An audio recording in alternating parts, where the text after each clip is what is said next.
Good afternoon, everyone. On behalf of Finova, I welcome all of you to the 100 Women Plus event, Building Tomorrow's Europe with Today's Women.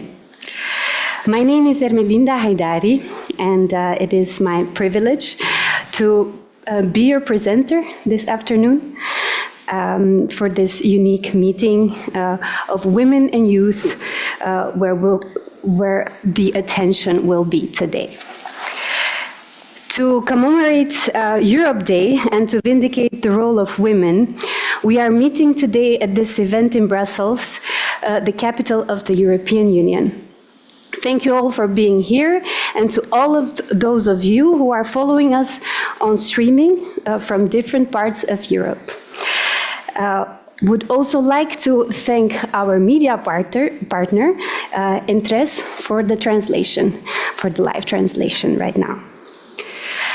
So our event today will bring together initiatives aimed at promoting female entrepreneurship and encouraging innovation from STEM professions by women and girls, creating synergies with networking and the exchange of experiences and ideas with the goal of reinforcing the role of women in the economy, business, science, and innovation. We will address topics such as gender equality, female leadership, cultural diversity, and female entrepreneurship. 100 Women Plus is a project of the Erasmus Plus program with a budget of 60,000 euros, co-financed by the European Union. It is carried out in collaboration with the Cabildo of Fuerteventura, the Fundadoras Association, and the Finova Foundation. And the project promotes entrepreneurship and female leadership through cooperation. Firstly, to start this event, we will hear from our CEO, Juan Manuel Revuelta, the CEO of Finova Foundation. Thank you very much, Mr. Revuelta. I pass the microphone. Yes.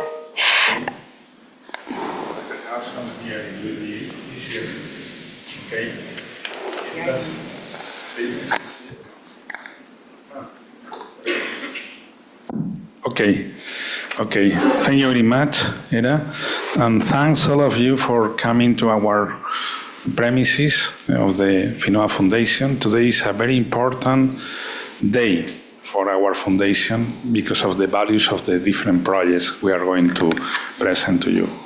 I want to thank especially to all the representatives of the European Commission, General Direction for Employment, from the DG Growth, Natalia, and her colleague.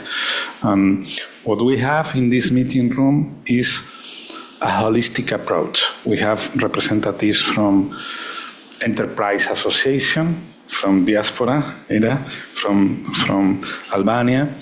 We have non-profit organizations that are committed to female entrepreneurship, Lola Bordas. We have children that has participated in the challenge. We try to work under challenge for promoting STEM careers at a school. And we have today with us some young people that has come from Extremadura, from the region of Extremadura, and from Valencia. What we try always is we try to align the content of the challenge of the projects ongoing. We are involved, some of them are around that are in the field of eco-digestion, about how to optimize the digesters in the depuration water treatment plants. Did you know that 18,000 depuration water treatment plants are in Europe? And from that consumes 3% of the total energy in all over Europe, okay? DG Environment has financed a project to demonstrate how to, with artificial intelligence, we can obtain energy treating the organic waste from Oreca, tourism, or from the farms, for example. Okay, there are a lot of challenges. I'm explaining that because it was the first challenge at the schools under the program Girls for Tech. And it was a group of children from Gandia who win. About, if we come back to the... si me das el mando, por favor, para Futurism. We have here yes, we have here this, the challenge is about innovation in tourism.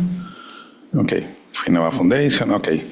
For tourism, it has been financed with the single market program, COSME, and the municipality of Puzol. The mayor is with us today, Paz. Thanks for coming from Valencia.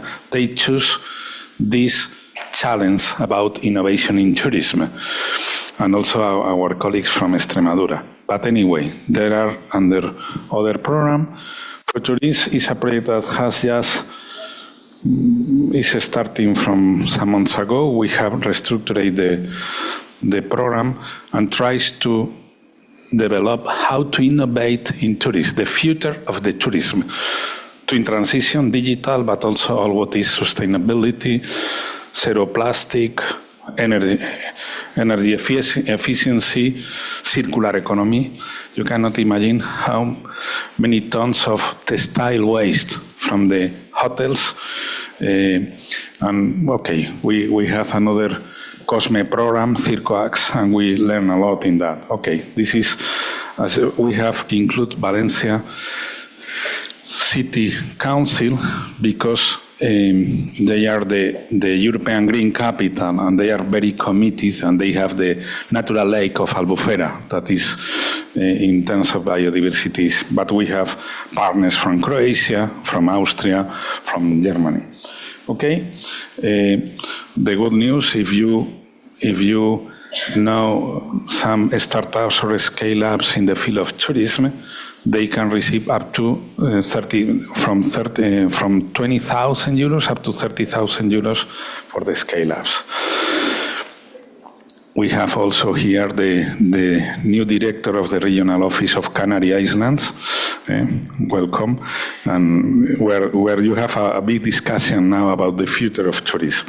Okay, and some of the lines we are working with, and we want to offer to the female entrepreneurship is about the directive of Second Chance Directive to help to have a second opportunity for the people that is in bankrupt. Of course, we have some issues in Spain, in all over Europe, and we are working with this directive because in Spain or in Belgium, a lot of people don't realize how, thanks to this directive, they could have a second opportunity and creating new jobs without debt if you have done in a right way. Okay, it's true that that legislation has been transposed in a country level a little bit late, but okay.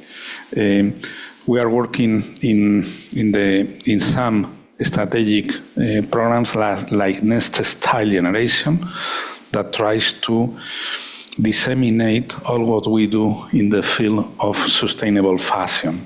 We have different projects. We have now with this project Textile for All, that is an Erasmus program, and okay, that has an important impact in social innovation.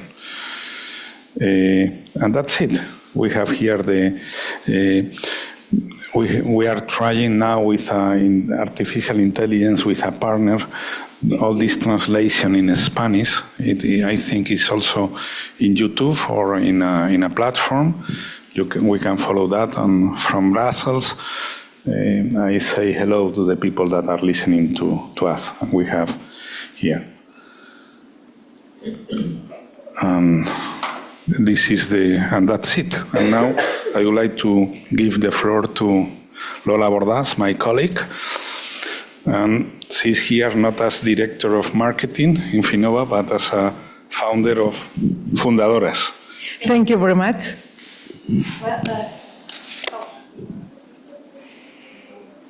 Let me introduce Ms. Lola Bordas. Lola is a specialist in marketing and business strategy. She's an entrepreneur and leads the Fundadoras Association, where she supports other women in their entrepreneurial journey. Ms. Bordas. Thank you very much, Melinda. Thank you very much, Juanma. Thank you very much, all of you that are this afternoon here with us to celebrate today, because it's the closing of the most important project of this 2023 about women in Finnova with Women for Tech, and from Fundadoras also, that is the association that is working with this about women. But this is about art ecosystem. And the first thing I have to do to art ecosystem is say, Carla Garcia, please come in here.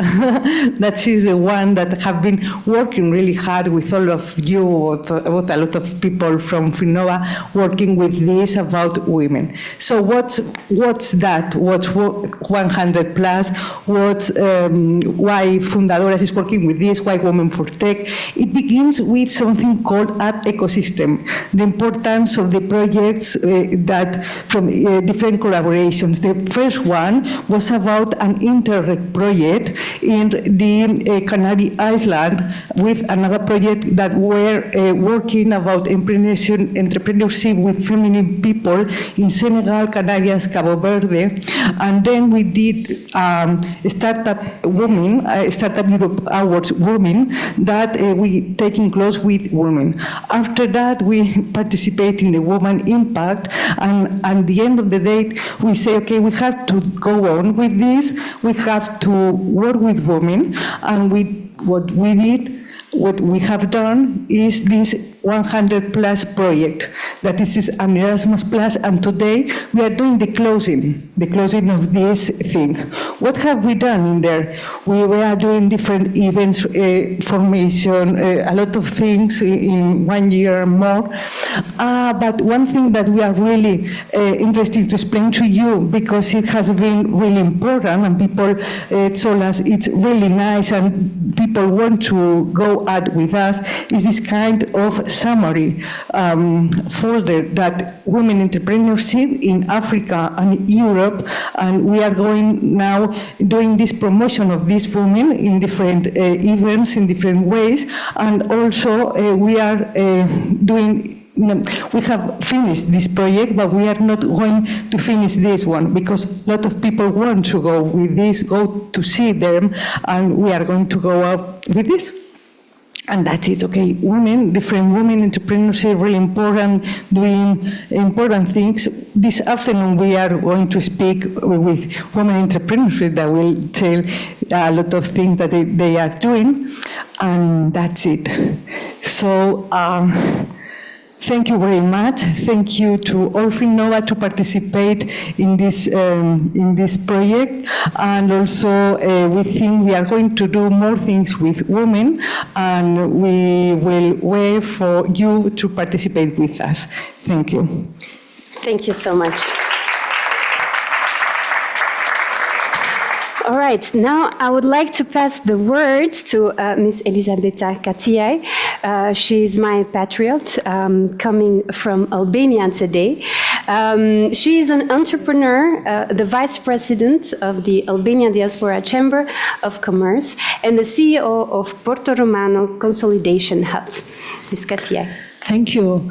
I'm very happy to be here. Thank you, Mr. Juan. Thank you, Lola, Era, Carla.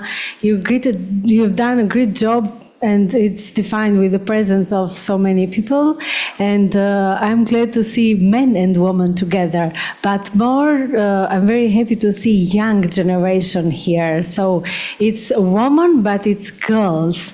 And I prepared a speech, but I'm not going to read. So I feel very comfortable in this environment.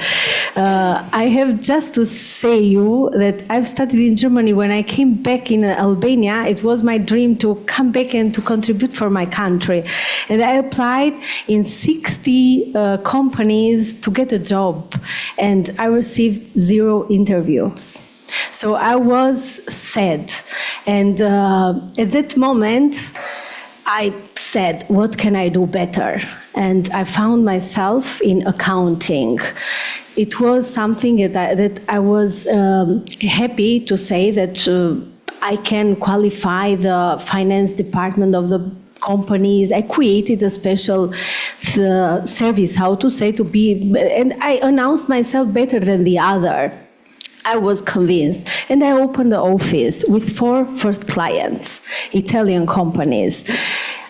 I listed my advantages and the languages and being young and having a standard as a German in Albania. And I said, I will work in my country as a German and I will not apply the Albanian culture, my culture in working, because, for example, maybe even in Valencia, in some Spanish, Spain cities, that if you say now, it is not now. And in my country, now it's not now. And I said, in my work now, it will be now. And with that, I started to become more and more better. And now I am a legal auditor, and I am a constructor, and I'm developing a children clothes brand. But being part of these networks and respecting these activities and these initiatives that Finova took and Lola presented, I become to think international. And this is why I give very importance to these kind of activities, projects, and it doesn't matter where you come from. I come from a very small country. The women I saw included in the project for different countries that are not Europe, maybe. Important is to think international. Having business idea for adapting that for the international market, being near mentors, being near such kind of projects, such kind of mentors, it's not losing time. It's very important because your product in the digital world will be sold, will be successful, and you will become to the global market. You will become I saw their textile. Albania is very famous for producing clothes for big brands, from fast fashion now in big brands. And I was in Germany to see an expo on this field, and I saw there, so the etiquette, the stamp of the textile now are digital. You scan code of your t-shirt and you will read everything there. And we are thinking for clothes in environment. We are impact and so on. There is a lot of to do. And for more, woman and partnership, because the international ideas cannot be realized alone, and that's why we are very hard on this. We have created already a network of Albanian women in the world, and we are pushing the partnership of Albanian entrepreneurship with these women abroad, because they can internalize, they can make them to export, they can push them to become bigger and bigger. They can be their partner, because one woman alone cannot have such a whole market, cannot manage the client in Belgium, the client in Europe, the client in Africa, the client. So that's why pushing the partnership between women, it's a very, very smart thing. I can speak a lot. I'm happy to present you through myself and Era. My country is a small country, and now we are having an international port. And as young, if you can ask, for example, if I think to Albania, what can I invest in Albania? I would say logistic and digital services in logistic field. It's a start now in Albania, and environment. But for sure, if you have any idea of business, let us be in touch through Finova and to finalize partnership, or maybe even from a small country you can get partner in investments or foundation or funds. Thank you.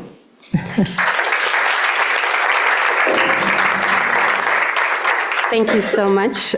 Thank you all for the warm welcome and also for underlying the impact of these initiatives and collaboration. Thank you so much.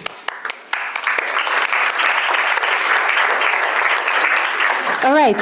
Well, we'll now move on to the spotlight for Ms. Adriana Suková and Mr. Stefan Mortis. Welcome. So Ms. Adriana Suková will start today's event acting as the Directorate General for Employment, Social Affairs and Inclusion for the European Commission, addressing for EU support for those exact trends: employment, inclusions and equality. Please. I prefer to stand as well. Good afternoon, everyone. Bienvenidos a Bruselas. A todas las jóvenes de Extremadura y Valencia, beautiful places, beautiful places. I really started dreaming of going back there.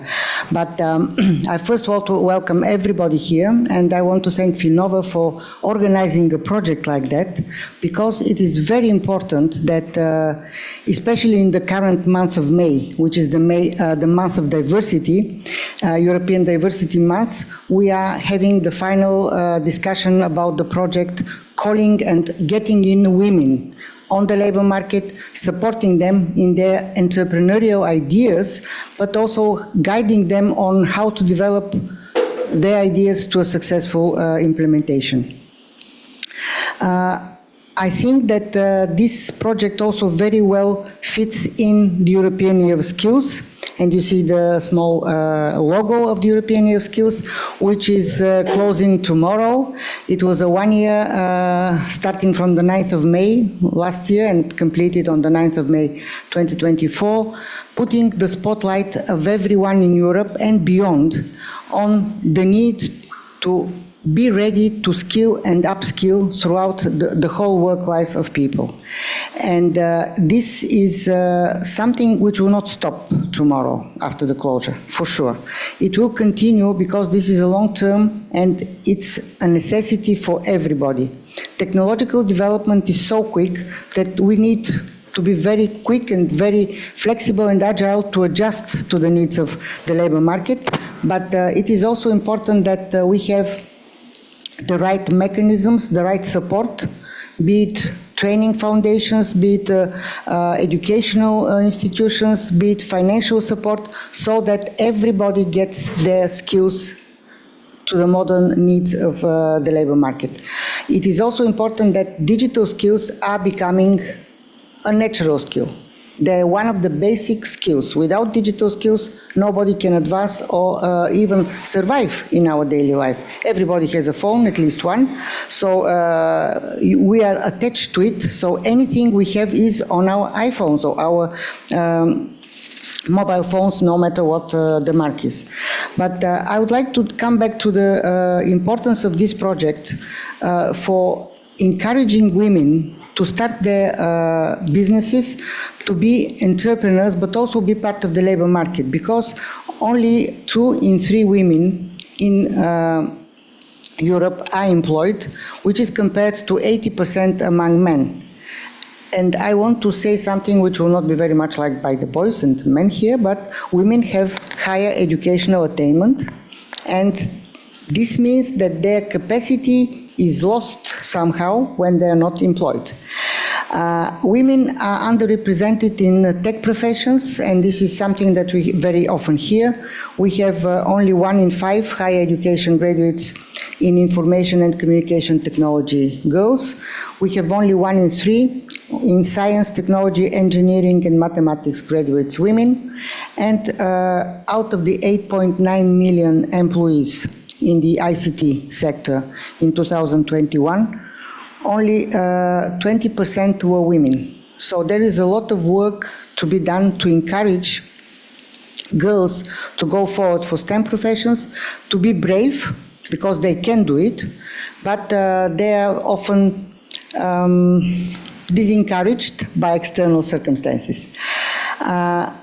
when we speak about entrepreneurship among women, it's only 6% of women in the European Union who are actively working in startups or managing a new business. And I don't want girls to end up with like the Elisabetta case where she says, I applied in 60 companies and nobody wanted me. I want women to have the internal inclination, girls to have the internal inclination and readiness to start a business. And don't be afraid that there could be a failure. I'm glad that you mentioned the Second Chance Directive, which also helps people who are wanting to have who face financial difficulties to be given a second opportunity. The EU action in the area of gender equality and equal opportunities is one of the fundamental principles of the European Union. It's enshrined in the Treaty of the functioning of the European Union. It is part of the European Pillar of Social Rights 20 principles, and it is a horizontal objective and a horizontal priority. We have to also consider that having well-skilled labor force among the girls and women is very important to also address a very recent phenomena which after the COVID pandemic was a bit of a surprise to everyone. We miss people in the workforce. We have labor shortages and we have skill shortages. So in March, the Commission adopted a communication on an action plan to tackle labor and skill shortages in the European Union. And one of the actions that have been a commitment both by the Commission and the social partners is to promote entrepreneurship, especially among women, and also supporting them throughout the creation of their companies and the growing up of their companies. There is significant EU funding as well, which can help boost the entrepreneurship, and I can mention only the European Social Fund, the Recovery and Resilience Facility, but also the Erasmus Plus, which can have a lot of support and provide assistance, as this project shows, provide assistance in women wanting to start their business and develop it further. And there is one more Erasmus Plus call for proposals in 2024, which is addressing or provision of vocational education and training, which can help girls and women pursue a career in the green and clean tech sectors. At EU level, we have adopted a new gender action plan for 21-25, this period, and we have a roadmap on how we want to improve women's lives around the world via our external actions. And I saw that the project has also a coverage of women in Africa, helping them. And also, this is one of the ways to go forward because women potential is lost all over the world. One example of also not less developed countries, but also big developed countries having a problem is that we had a task force between the European Union and the US in the last year, where we were exploring the barriers that women face when entering the technology sector.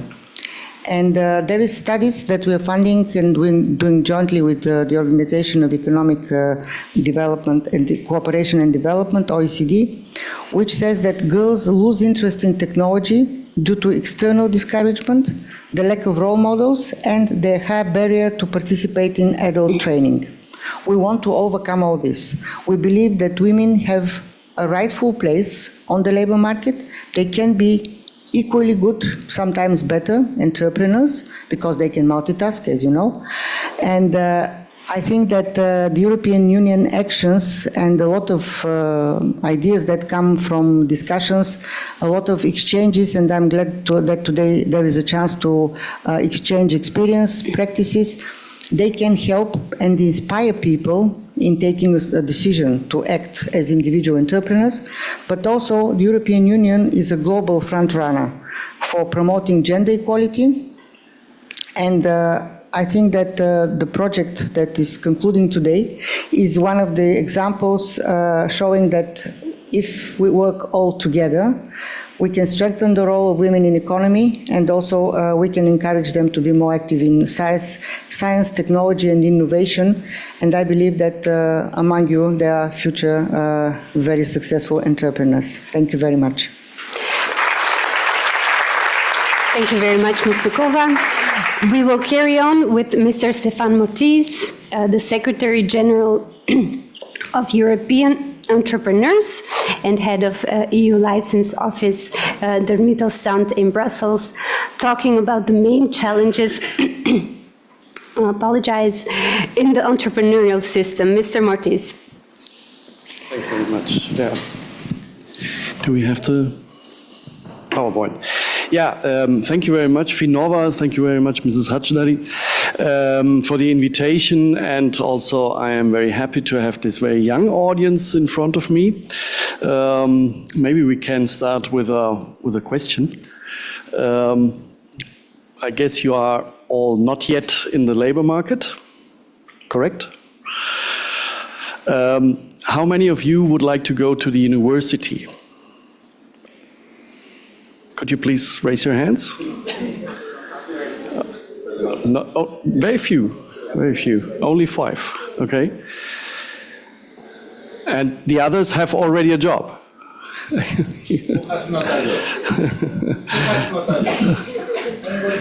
Anybody that is looking for a job? I don't have a job to offer. Okay. And what do you want to become? Do you want to become a professional, like a medicine doctor, lawyer, teacher?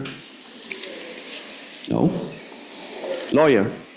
Lawyer. One lawyer. Only one. Okay, that's very unusual. Huh? What? Yeah, okay. Good. Yeah. Situation, because normally a lot of people in the room, young people, would raise their hands that they want to go to the university, and also.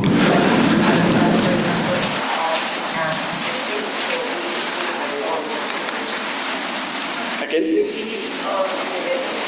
Ah, you finished your university. Ah, okay, so you're not at school. You don't want to go again. Now you're looking for a job. Okay. It's okay, then let's forget about this question. It makes too much confusion. The point is, normally, no, let me ask the last question. How many of you want to become entrepreneurs? Eins, zwei. That's it. 3, 4, 5. You are already. 6. Okay. Yeah, you are also. No, want to become, not those who are already. Not very much, anyway. So the majority will most probably look for a job as an employee. No? Most probably. And that's it. The point is, unfortunately, I have to talk about the entrepreneurial ecosystem. And the entrepreneurial ecosystem today, but always a little bit, but today especially, suffers from a lack of interest. There's a lot of people that don't want to become entrepreneurs, that would like to be employees but not entrepreneurs. Although we have now, let's say, the freedom to become entrepreneurs, because not only we have the freedom in Europe and in our member states finally become entrepreneurs. And Mrs. Sukova, I'm not sure from where you are from, but maybe you come from a country where 34 years ago you couldn't decide to become an entrepreneur yet. And in Bulgaria, you said, yes, and that's the same situation also in Eastern Germany. And that is a problem, of course, because we have less and less entrepreneurs and less people, let's say, taking the risk to bring forward their own idea. So I did not say something what normally employers say, taking the risk to give jobs to others and pay taxes. Of course, that's also. But first of all, it's taking the risk to bring forward your own idea, your own vision to do something that you think is of added value and should be absolutely sold. Is that also the presentation here? If I go forward? No? Doesn't work. Ah, you do that? I can. No. Do I turn it in the wrong way? Ah, yeah. Okay. As a confederation of small, medium-sized enterprises and mid-caps all over Europe, with member associations in all member states and also beyond. We are, of course, concerned about that fact, that less and less people want to become part of this creative class. Max Weber once said there are three kinds of creative classes in the society. One are the artists, of course, very easy to understand. One are the researchers, those who have an idea how to maybe get a step forward, and the others are the entrepreneurs. And different from the first two, entrepreneurs, you don't become entrepreneurs at school, but I come to that later. First of all, the situation of women entrepreneurs. We know, of course, that, let's say, women are 52% of the total population, so they are slightly more women than men always. But let's say only a third of them are self-employed and only 30% are startup entrepreneurs. We don't have data about the general entrepreneurs because that is also often a question of property, of ownership, of shares you hold in a company and so on. But let's say this is already the situation. Of course, women are underrepresented, and I fully agree with Mrs. Sukova. Women have a big potential, can equally, absolutely equally be entrepreneurs, successful entrepreneurs as men. Then we have, of course, also the situation of women in management, which more or less reflects the same conditions, the same situation, 1/3 women, 2/3 men. And in the STEM occupations in particular, we have more or less a balance, nearly, not fully representing the whole population, but a balance in biological scientists. 4 out of 10 are chemists or material scientists. 1 out of 4 computer mathematical occupation, and 1 out of 6 is an engineer or architect. So absolutely decreasing in the sense of the representativeness, and that is, of course, curious. But the question is also, why are we looking at STEM always when we talk about entrepreneurship? Apart from, for example, there is also you can be also entrepreneur managing a hotel, or entrepreneur managing a old people's home, or entrepreneur managing I don't know, a restaurant and so on. Yeah? So and also handicrafts and artisans are entrepreneurs. Yeah? And this is not here reflected. Maybe some of them have maybe studied engineering, some of the artisans and craftsmen, but not all. So, what's that? Okay. I think we should kind of fix a little bit some points, and that's the messages that I would like to contribute today to this discussion. How does one woman become an entrepreneur? The question is, how do you get there? And first of all, I said it before, you don't learn it at school. Ways to become entrepreneurs are mostly unintended, random, and linked to your life and work experience. And Mrs. Katai said it before. She tried to get a job, 60 applications and no interview. And from, let's say, desperation, she took the decision to simply try it. And she did maybe not think about it before to become an entrepreneur. So, as I said, rarely you had in mind when you were young to become an entrepreneur. But she did it, and that's a very important point. She did it.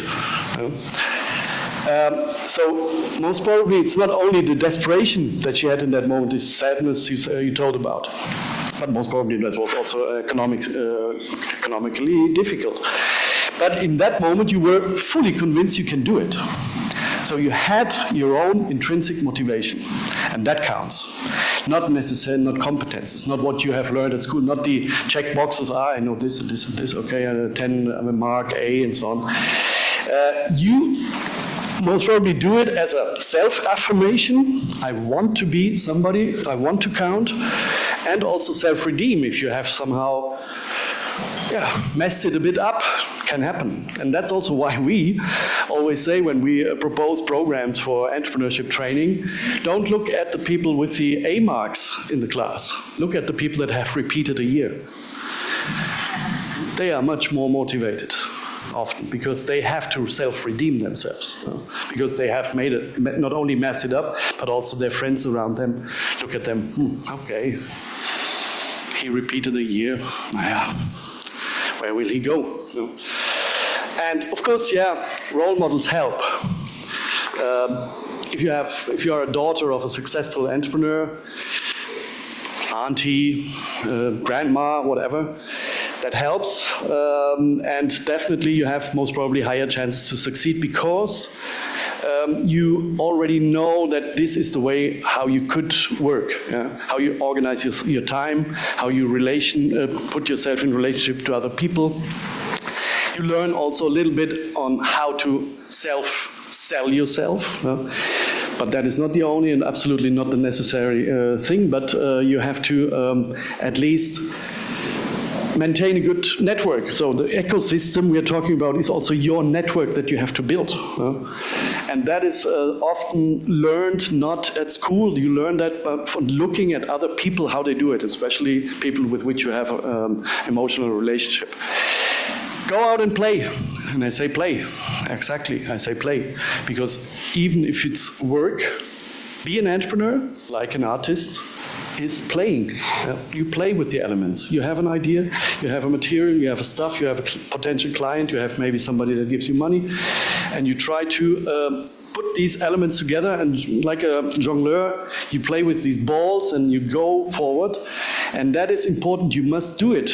You cannot sit at home and plan and write another Excel file and maybe emails and so on. You must try out yourself and fail. I lately saw a very good installation in Rotterdam that said, try it, fail, try again, fail better. That's it, because you learn from your errors, and American venture capitalists also say, we don't want people that come from the university. We want people with scar tissue. That means with signs in their skin, where they have already failed and where they remember, that hurted, I will not be hurt again. I will take care to not do the same error again. And these people are most probably the same Elon Musk. First 4 companies were failing, total failure. He just earned a little bit more money with PayPal. And then he started up, let's say so. Yeah, and another sentence, let's say a quotation here, everybody that comes is the right one. It is the first principle of the open space technology moderation technique, where you moderate group work, and it is not a rule, it's a principle. It simply says, we agree that everybody that is here in the room is here because she or he wanted it. And we don't have to neither convince them with money to come here, nor we have to absolutely bring them here. You have to be here, you have to show up, otherwise you get a bad mark, and so on and so forth.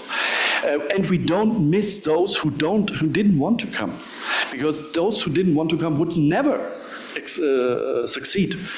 So we must always focus on those who really are committed and start to work together, maybe with others. That is, let's say, for what regards a little bit the principles, and then try to think that through on your own on your own story.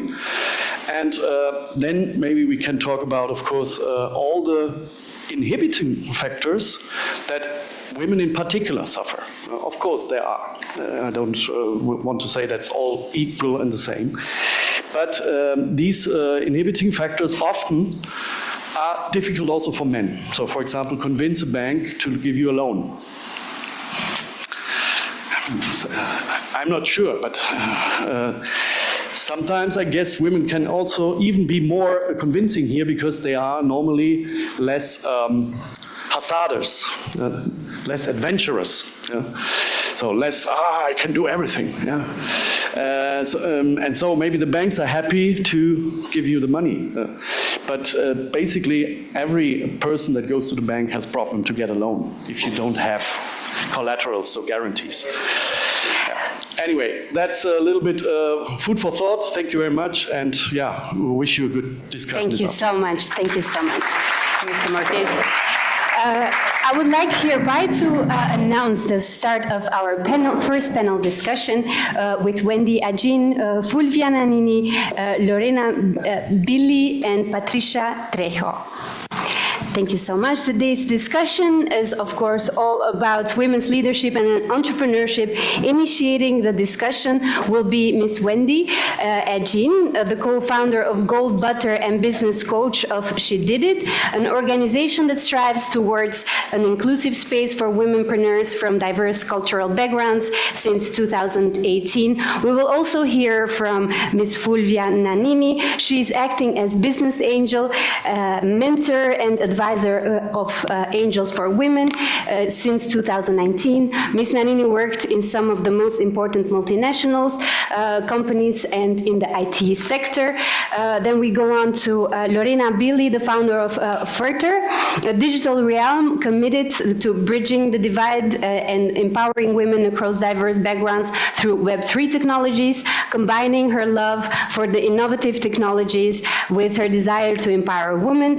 Lorena has created a network and services designed to inspire and educate women on the uses and opportunities of these cutting-edge technologies. Lastly, but not least, Patricia Trejo, the head of communications and institutional relations of the permanent delegation of the EU of the Spanish Confederation of Business Organizations. She is this organization is the main representative of companies in Spain, integrating 2 million companies and self-employed workers from all sectors of activities through grassroots associations, from which a network of more than 200 business organizations.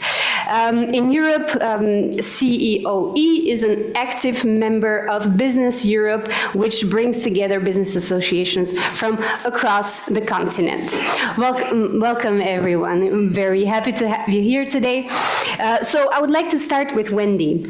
As a coach for womenpreneurs, what are the first recommendations you usually give when supporting personal entrepreneurial strategies?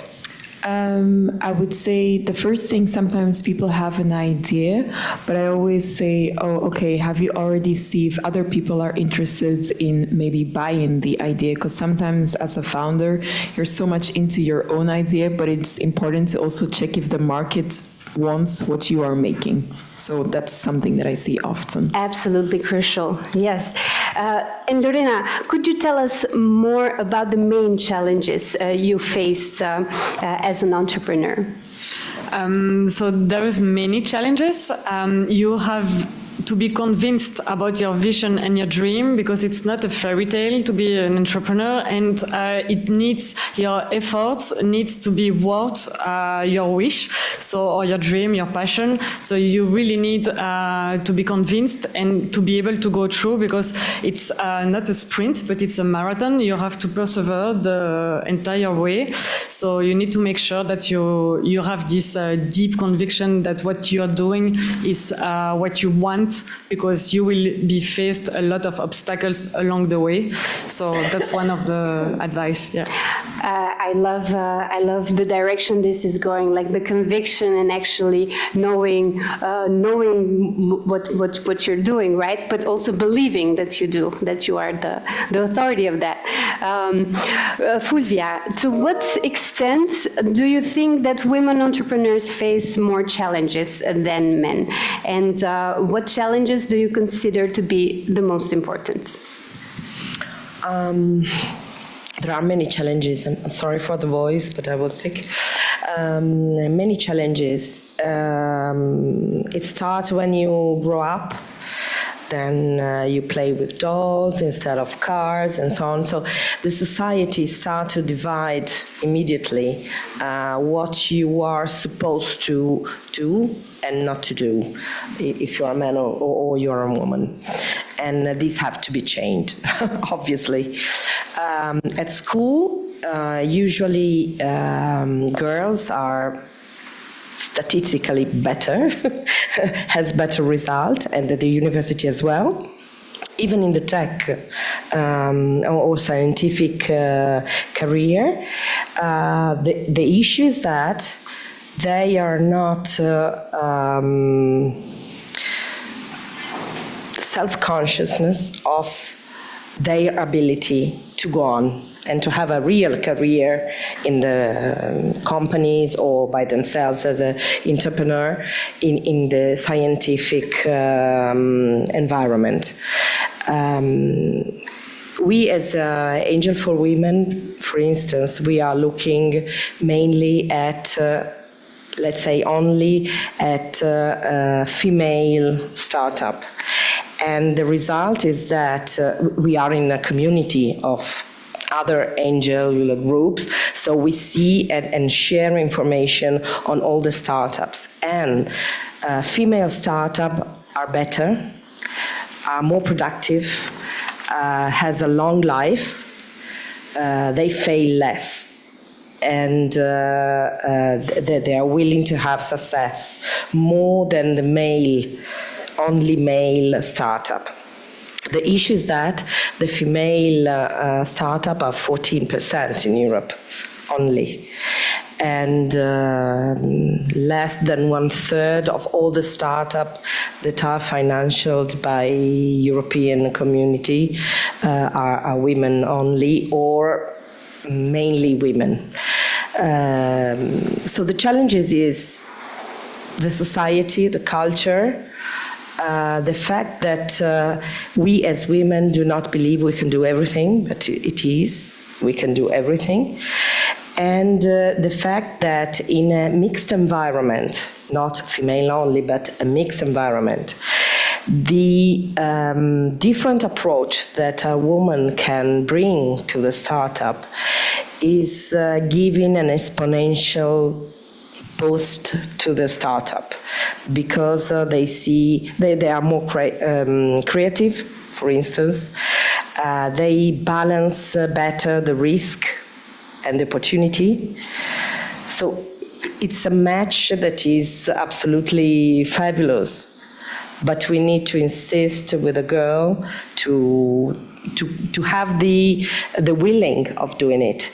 And as a teacher or parents or society, we need to help them in believing in themselves. That's the main point. Absolutely. Now, to touch upon diversity, I would like to go back to Wendy. You mentioned, obviously, the challenge of, is there a market gap, and the validation of the problem. And I think you have tackled quite the problem in diversity when it comes to diversity. Can you tell us more about that? Yeah, so with She Did It, what we focus on is coaching diverse female entrepreneurs in their businesses. So because we also see that, like, if you look at the ecosystem in Belgium, there are already organizations that focus on entrepreneurship, but they're very white, they're just not diverse at all. So somehow these organizations exist, but they're not inclusive enough. So we reach these women to make sure that they also get the right skill set when they start a business, because it can be very overwhelming to start a business. There's a lot of things you need to do, take care of, and then so since they do not feel at ease at those organizations, they actually can come to us and make sure that they're guided as they're starting their entrepreneurship journey. Yeah.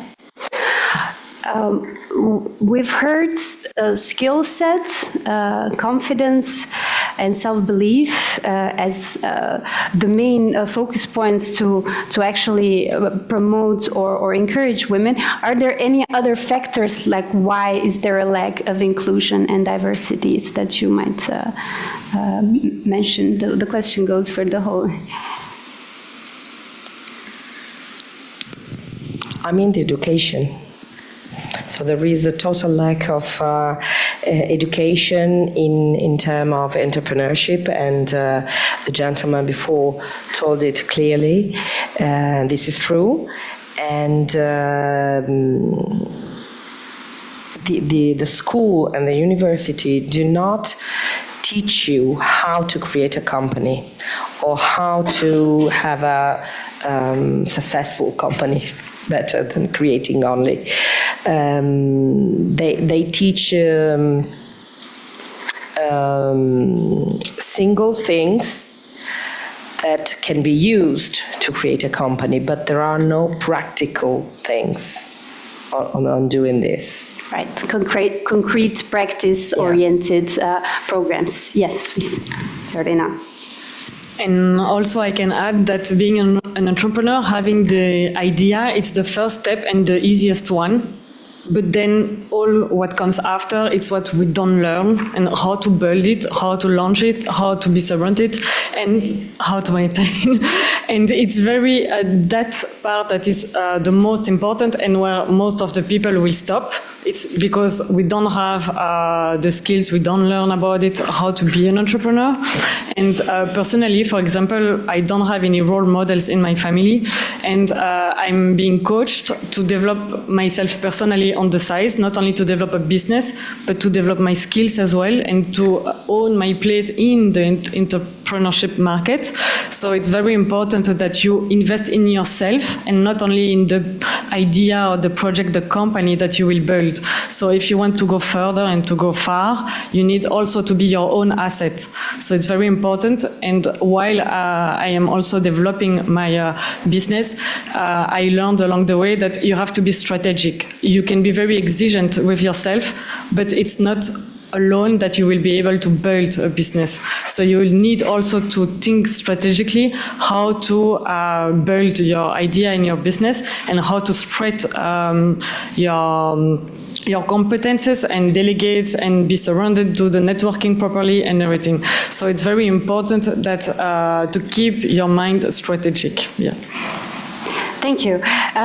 Patricia, to come for you, the question for you that we have is, do you think that business organizations are encouraging greater participation of women, and in general in the business corporate world? And have they joined, and how far have they joined this equality and inclusivity wave? Okay, yes, I will say yes. I'm working from the Spanish Confederation of Employers and Industry. Hola a todos los que habláis español. Sorry for my English, I will try to do my best. And then after, if not, then we have and if not, after that we can talk after on the networking meeting after that. But yes, at CEOE, the Spanish Confederation, we really believe on this key contribution to improve female leadership inside business organization and companies. Leading by the examples, I will say that at COE 50% of the staff are women, like me, and 50% of directors department are women. Like, for example, my director is Isabel Iglesias, and we have other very talented women that they are for us a role model, who leads different departments, like, for example, international relations, social affairs, energy, climate, or tourism, for example. So just to say, we try to apply this idea to have equality, even though management board or the staff. And we are social partners, because we participate in negotiation with trade unions in national level, and also in Business Europe we collaborate with the European interlocutors at EU level. We try also on social dialogue to put a gender perspective on our positions. It is really important to have business point of view and the perspective of gender by business, because this is how we can do a change, to change the reality, to reduce the gender gap. On recent years, for example, we participate about teleworking law in Spain, or care agreement, because care is another barrier, I will say, for and the modernization of labor markets in Spain. And here in Brussels, where I'm working, we deal with we follow all the EU issues affecting businesses. Also, EBSCO, for example, today is EBSCO meeting, the Employment and Social Council meeting, and today the main subject is equality. They are going to approve some conclusions about how to finance women and how to create more visibility. So from a business organization point of view, it is important, and we really believe that we have to put this gender perspective inside in our approach. We have a lot of programs in something called Itinerario de Liderazgo Femenino, so Women Leadership Pathway. We have 4 programs inside. The older one started 13 years ago. It is called Promociona, so Promote Project, and it is for senior management women, so senior directors that need to have soft competencies, self-confidence, and other tools in order to become maybe a high director or general directors.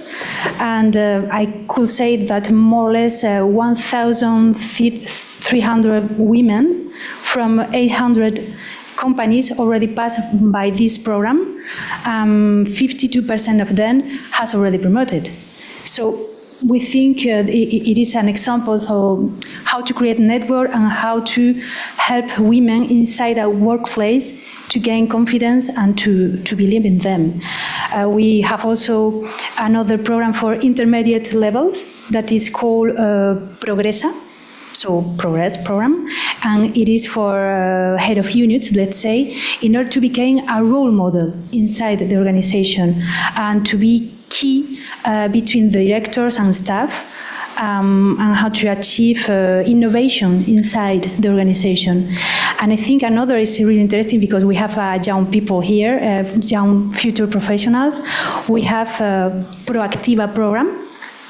It is for young women who already started with 1-2 years of career inside the organization, and they are identified as high talented in order to push them and to help them to grow inside. And a part of that, because we do that with COE Campus, the business tool of COE with Esade University, we have another program who is called Chicas Imparables, Unstoppable Girls, from 15 years old to 17 years old, just before to start university, in order to present them role models on STEM disciplines, in order to know themselves which are their soft skills, the importance of innovation, digital skills. And last year, for example, we host in delegation a group of 20 girls in order to show them European Union institutions, works, the importance of diplomacy.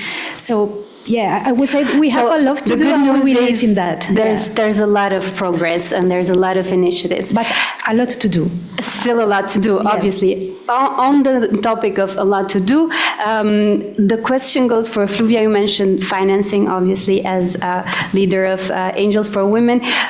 What are some of the challenges related to access to credit and finance for women-led businesses, and how are you with Angels for Women overcoming these challenges? The point is that women are not used to talk about money. And this is a cultural heritage, obviously. It seems like a taboo, so we do not have to know how much is gaining the father, the mother, and it's something that at table we do not talk about. So even if they are doing an economic career at the university in a financial organization, etc., they look at financial as business, not on how to manage your money, your budget. And this is reflecting on how to use the budget or create a real business plan for a company that have to grow and How they succeed. present themselves. Obviously. The other point is that it's extremely difficult to have money from banks or regular institution if you do not have already a lot of money. That's the point for everyone, not only women. So it's extremely difficult for a woman to think that they can have opportunities. We created the Association of Angel for Women. We are a group of people. We are angels, so we would like to invest in startup, and we decided to do it in startup mainly women-driven, women-founded, because the majority of the startup are men only. Sometimes there is a woman, usually it's communication or marketing or assistant or in a lower level, let's say, not the main founder. And to give the opportunity to women to feel comfortable in asking for money, we created this group. We are now almost 30 people. We are growing every year. We started in 2018. 19 was our first year of work, let's say. And we are 1/3 manager, 1/3 professional, and so there is a big group of people, mainly in the second part of their career, so quite grown up, but also young people are coming now. So before the average age was 45, 50, now it's going down, and we are having 30, 35 years old women, because 1/3 of us are entrepreneurs. So they know exactly what they So by example, but also by promoting and actually helping them to feel more confident to tackle exactly what we started this panel. Yes, because what we do is we are collecting all the application of the startup. We are looking at them. We have a screening committee.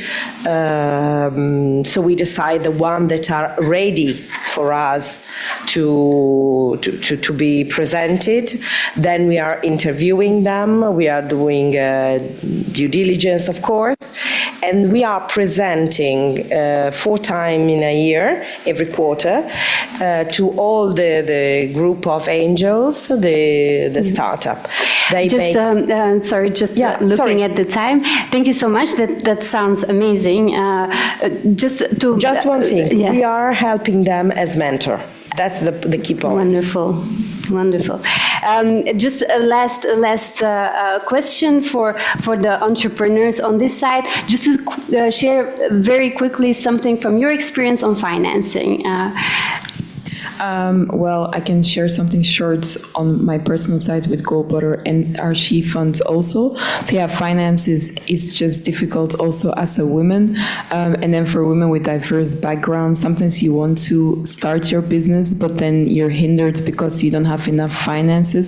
So that's why with She Did It, we created the She Fund to have like a micro loan so that you can start with the financing. But it's indeed, something that we think it's important that people educate themselves more on. Wonderful.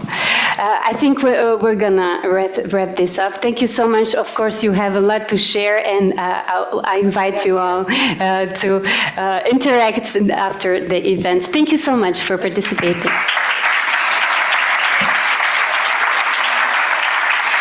All right, well, moving on to our next session. This is, of course, about supporting women's talent this time. So we'll now present some initiatives based on the support of the development of female talent from a young age.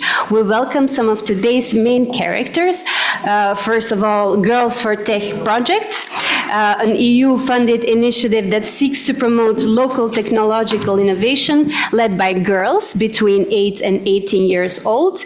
Girls for Tech focuses on teaching STEM subjects, science, technology, engineering, and mathematics, which are priorities in education and in the world of work, as we heard previously, where digitalization plays an increasingly important role. Retos Finova Technovation Girls is the next invited organization project.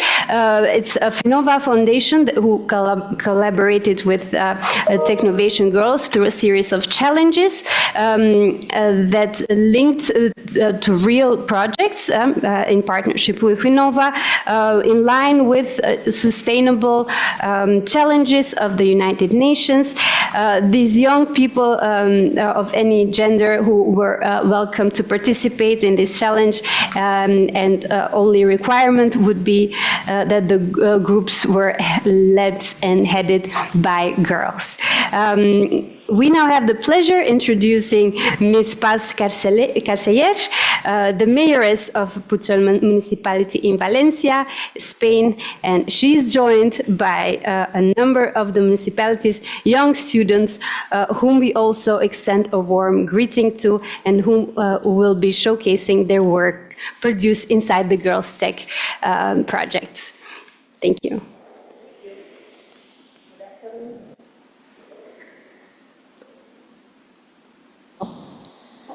I don't know. No. Good afternoon, everyone.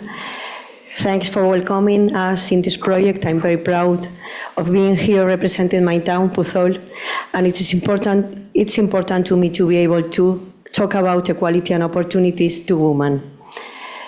Yo lo siento, pero voy a seguir en español, en castellano, porque realmente no me siento muy capacitada de hacer toda la intervención en inglés. El proyecto Girls for Tech es el motivo que hoy nos trae aquí y desde mi responsabilidad como alcaldesa, junto con mi equipo de trabajo y especialmente con el apoyo de Carlos, que está aquí, que me acompaña, que es el concejal de Juventud, la verdad es que tuvimos claro que íbamos a apoyar a las mujeres emprendedoras, especialmente a las más jóvenes, y que ese iba a ser uno de los pilares de nuestros proyectos de igualdad desde el ayuntamiento. Fruto o consecuencia de esto, hoy podemos presentar este proyecto elaborado por las alumnas del Instituto de Putzol, el IES Putzol.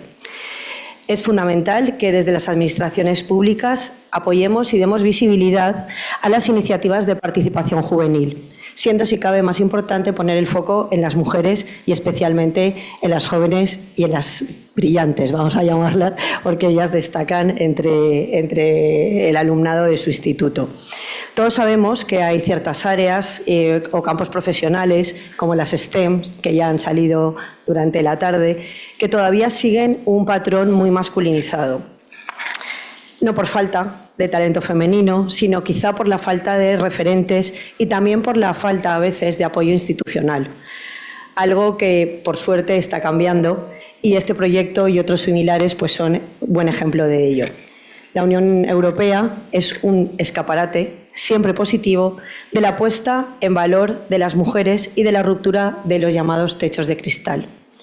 Han sido y son ejemplo para nosotras muchas mujeres españolas que han ocupado puestos de relevancia y de responsabilidad en la Unión Europea y también de otros países europeos que han trabajado y siguen trabajando día a día por aportar una visión femenina en sus áreas de trabajo, conciliando su vida familiar y su carrera profesional sin tener que renunciar a ninguna de ellas.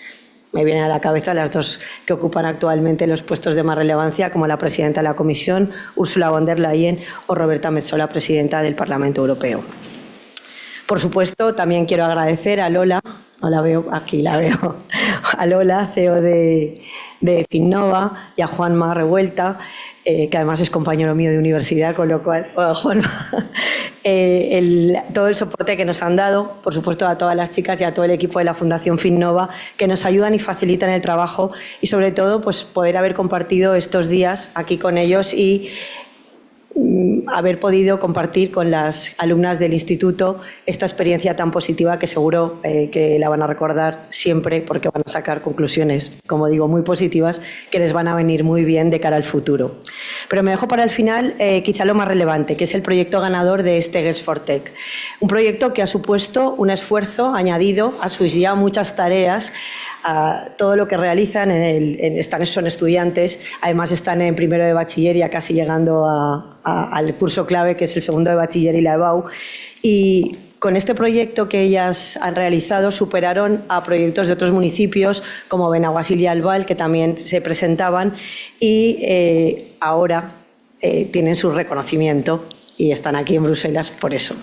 Se trata de un proyecto ambicioso, pero también es un proyecto realista, factible, que de llevarse a cabo pues mejoraría sustancialmente la forma de hacer turismo, especialmente donde lo han enfocado ellas, que es en nuestro municipio. Parten de un análisis exhaustivo de las necesidades de nuestro pueblo y de un sector como el turismo que representa más del 13% del Producto Interior Bruto en España y por ende en la Comunidad Valenciana y en el resto de municipios que pues en este caso hablamos de turismo de sol y playa porque estamos en zona de costa, pero también pues intentamos desestacionalizar ese turismo y tener siempre pues alternativas no solo a la playa, sino en otras épocas del año. Así que cuando hablamos de turismo sostenible, hablamos de un modelo capaz de desarrollar económicamente nuestros entornos, siempre respetando nuestro medio ambiente, pero sin perder algo muy nuestro, nuestra identidad como pueblo, a la que tampoco podemos renunciar. Es decir, hay que compaginar la economía con el medio ambiente, con nuestra identidad. Yo creo que esa es la clave de un modelo de turismo sostenible que es por el que vamos a intentar trabajar. No voy a profundizar en el proyecto porque lo van a explicar ellas mucho mejor. Están nerviosas.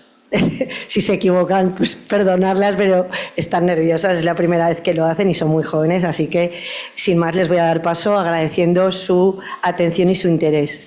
And finally, I will be very happy if you could visit this year our town Puzol, the perfect place to enjoy the mountains, the sea and the Mediterranean lifestyle. Thank you very much. Thank you so much. I'd like to welcome Manuel Núñez and Angel Sánchez, together with Ms. Sofía González, who were the winners of Retos Finova technology, to tell more about, a little bit more about their healing projects. Hello everyone, my name is Celia, and they are Paula, Aitana, Claudia and Carolina. And we are a Valencian group that won a gift for this project, and now we are here to present, to explain our project that is called TAS. So it's a different project you're wanting to present. So the next one, okay. All right, okay, sure. Tell us more about the project. A very important thing about our project is that the main objective is to foment the STEM degrees when it comes to women. It also has helped us to know how to deal with teamwork, because we were working together for more than 1 year. And as Celia said before, the project's name is TAS, that the meaning in English is Sustainable Active Tourism. In the beginning of the project, they told us some different problems that our town had, and we had to try to solve them by developing an app. So that's what we did. Wonderful.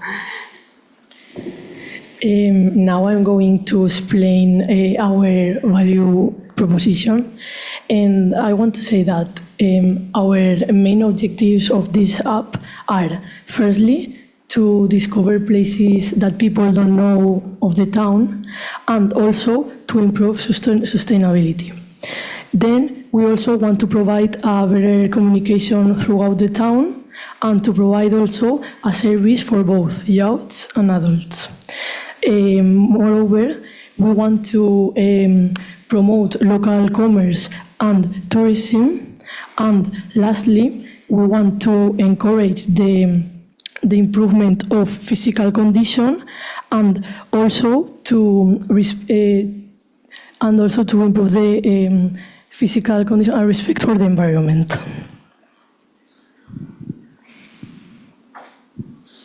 Well, so now I'm going to explain a little bit the app model that we've done with a platform named Marvel.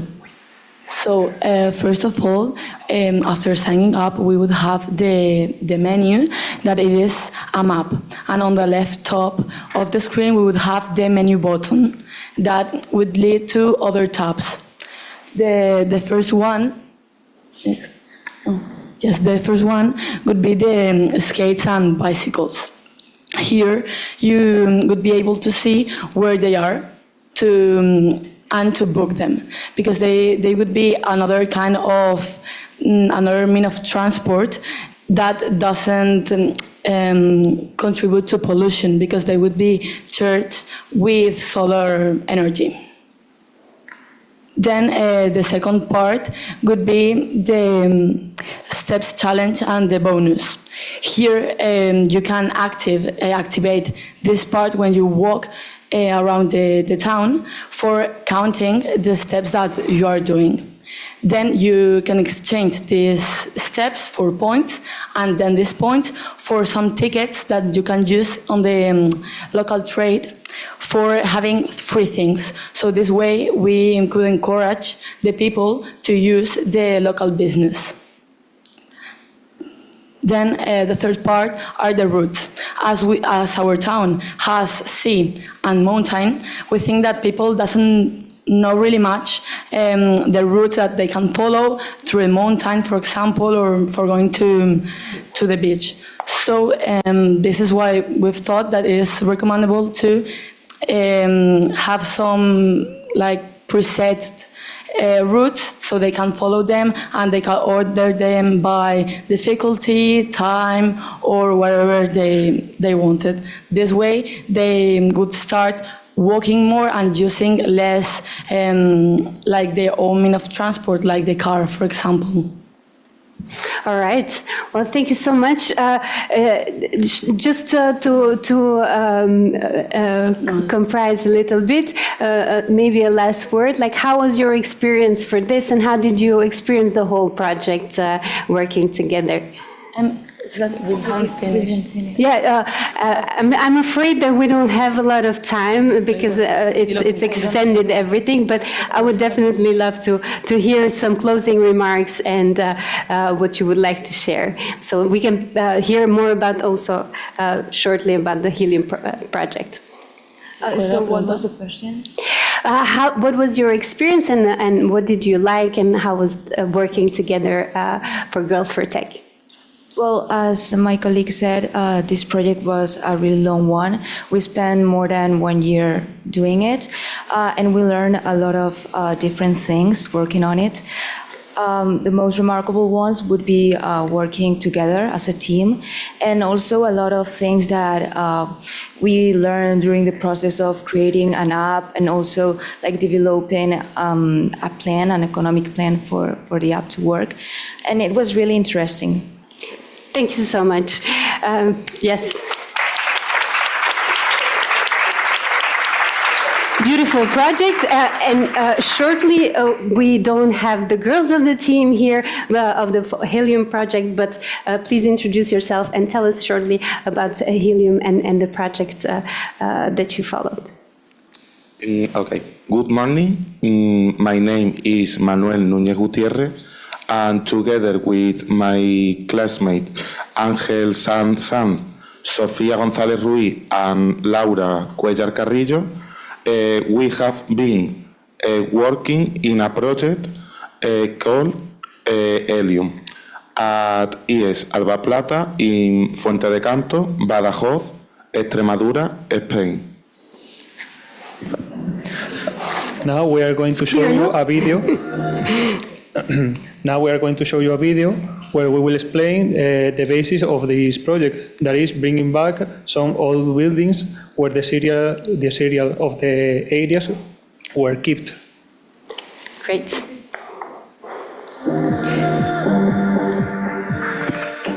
Hello, I'm Sofia and this is Laura from the Helium project of Alba Plata Secondary School in Fuente de Canto. What does it consist our project of? We want to restore some buildings which were used in the 70s and 80s to store agricultural products such as cereals, known as silos. Let's explain how we are going to do this.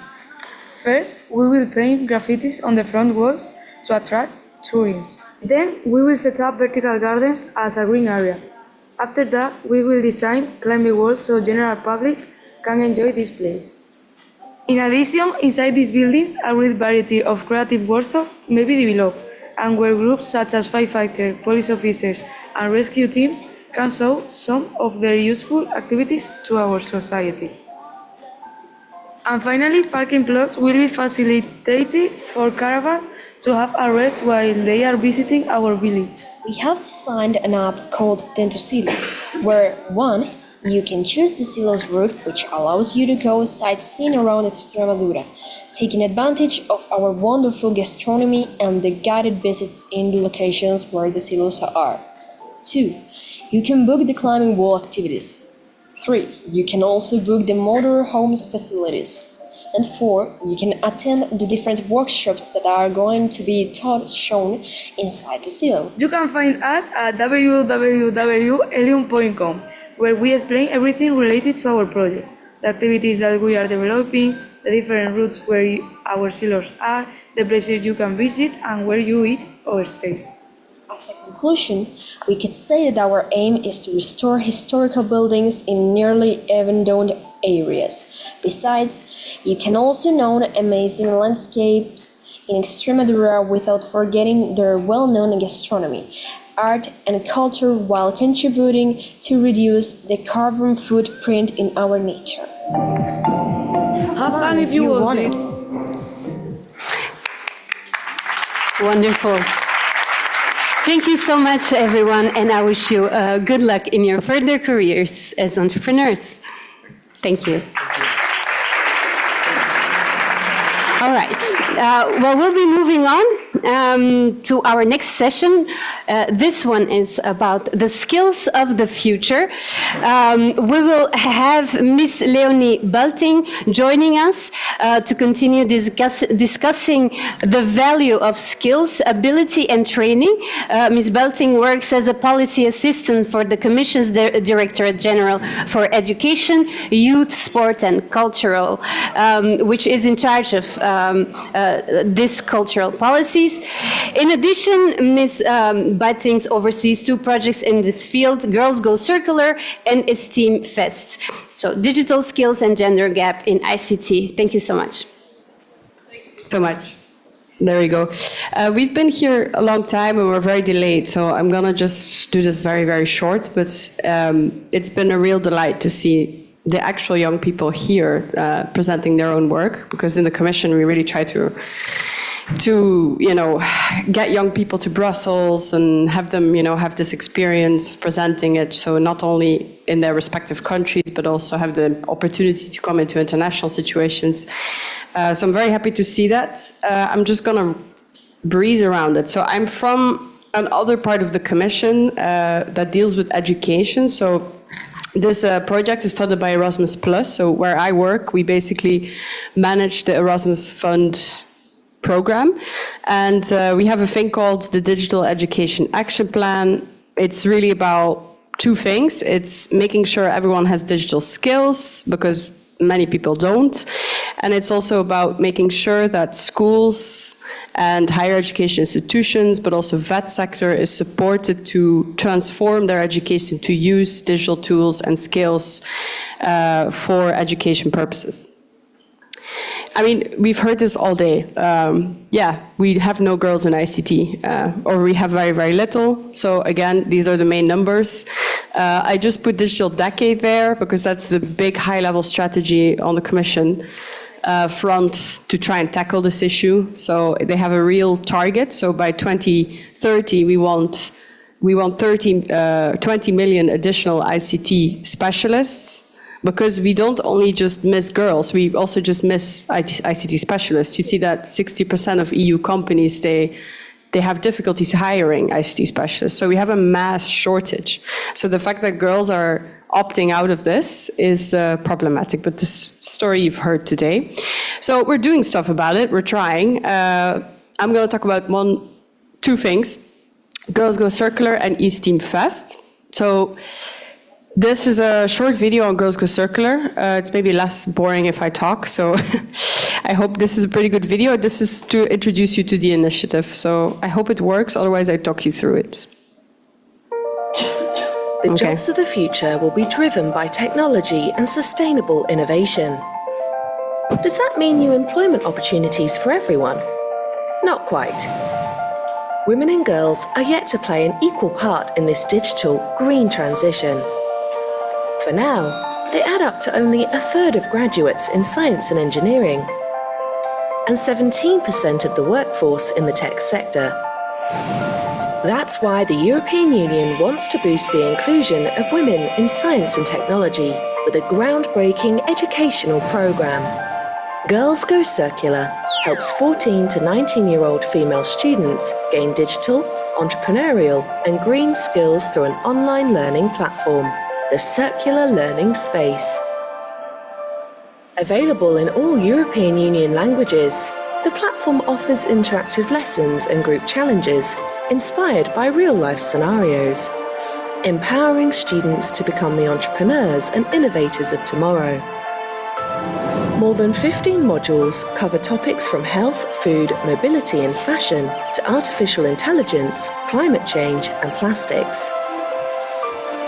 In 4 to 9 hours of learning, students can explore the circular economy, improve their digital and deep tech knowledge, and acquire leadership skills. Girls Go Circular already has 1,000 participating schools and over 29,000 female graduates. By 2027, the goal is to train more than 40,000 European girls. So girls, ready to go circular? Teachers and students can sign up on the Girls Go Circular webpage. For more information, follow us on Instagram, Facebook or Twitter. Right, so that kind of sums it up. So I want to mention also the goal was to train 40,000 girls by 2027. And actually a week ago we reached it. So it's 2024. So we reached it 3 years before our initial date. So it's been quite a successful program. It's free. It's in Spanish because I know there's a lot of Spanish presence today. It's a resource you can find online and use in the classroom. So I highly recommend you take a look. And we also, you know, as you see, we bring girls to Brussels. We have an annual event and we do a challenge as well. This one was on robotics. And amazingly, these girls, they've just won a competition in Texas, the US, just recently with the idea that was formed in the forum, in the Girls Go Circular project. So that's a very successful one. This one is for girls and women. So Girls Go Circular is girls in high school. This is eSTEAM Fest. So STEAM, STEM obviously, so science, technology, the A is arts, mathematics, and the E stands for entrepreneurship. So there we bridge entrepreneurship with STEM. This is actually implemented by DG Grow, and it has a very strong entrepreneurial angle. So I think for today it was really a relevant project. And it's all about workshops. So we bring girls across Europe together, girls as young as 6 to women 18 and above. We've done 15 of these fests, and we've reached 1,600, I think it's even more now, girls across 13 countries. It's been going on for 3 years. And it's our last year, and we're hoping to keep the model and upscale it to keep it going, but that's TBC. That's to be confirmed. But I mean, I'm very happy to, if you have any questions, because I know we're very late, you can always contact me, and then I guess we'll share the presentation as well. So yeah. Last thing maybe on the political level, is that we've adopted something called Council recommendations. That means that all member states have adopted a text on education and training, and specifically on the provision of digital skills. So if anyone here is an expert in high-quality informatics education or ICT education, there is a call open for a Commission expert group. It closes tomorrow, so I'm coming very late. But if you are an expert and you would be interested in this, and especially in the gender part, yeah, here you're very invited to participate. So I stop here. Thank you very much for the invitation. Thank you so much. To close this block, we will hear from representative of the European Multi-Level Hybrid Learning Project, Mr.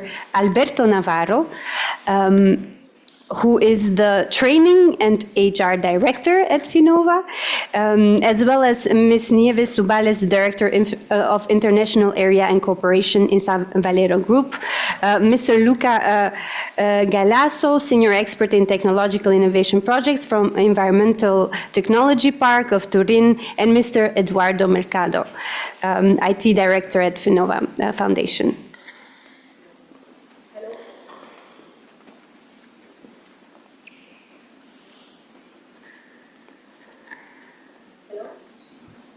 Hello?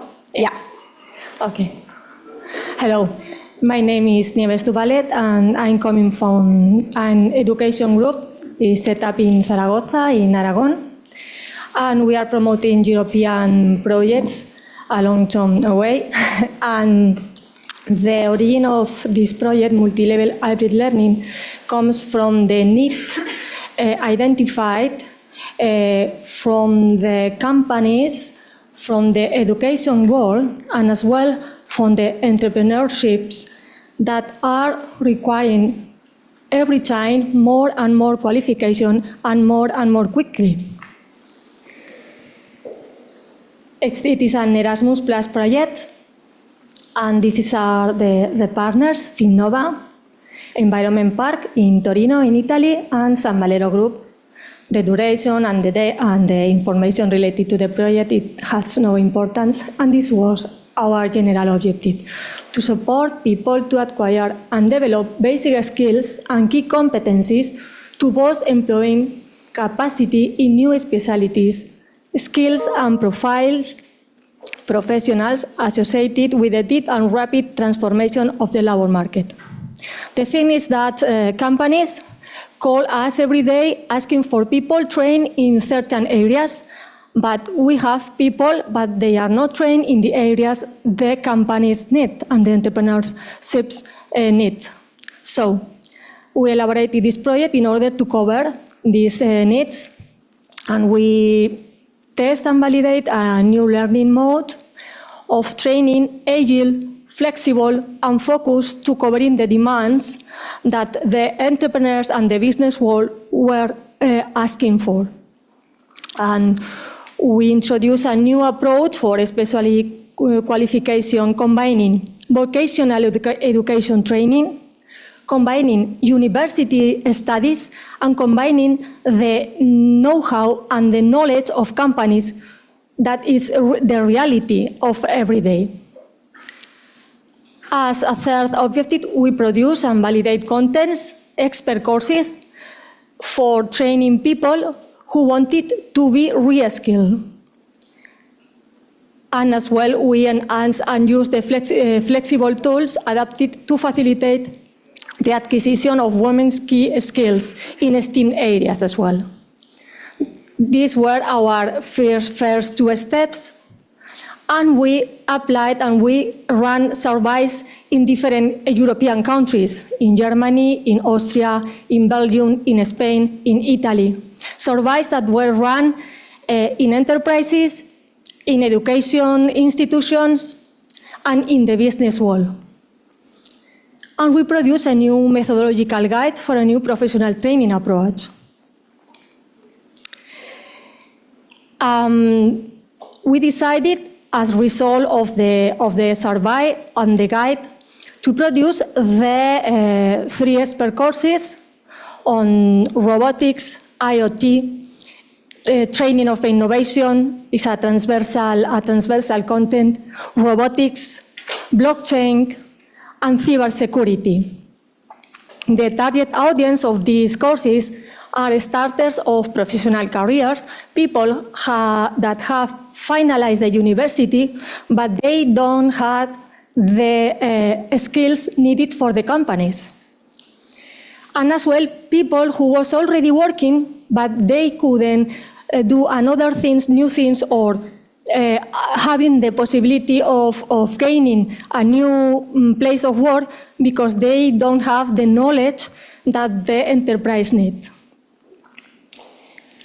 As well, as a consequence of the guide, we elaborate a catalog of professional profiles that were identified in a short time. this catalog was produced in 2022. That means that maybe now these professional profiles have changed a little bit because the needs of the companies is changing every day. But if you have a look, probably you agree that these are the professional profiles that companies are demanding.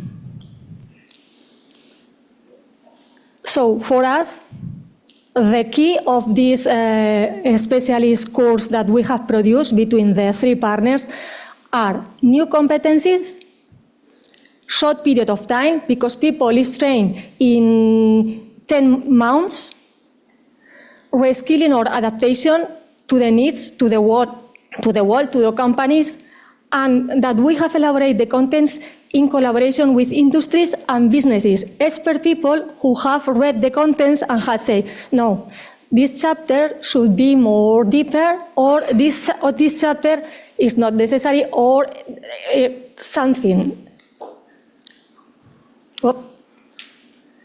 So, Italy is running now the expert course in Big Data and Energy Efficiency in Industry and Buildings. It will explain a little bit how it's going on. The expert course in Industry Interconnected, Robotics and Management of Innovation in the company is being launched nowadays by Finnova.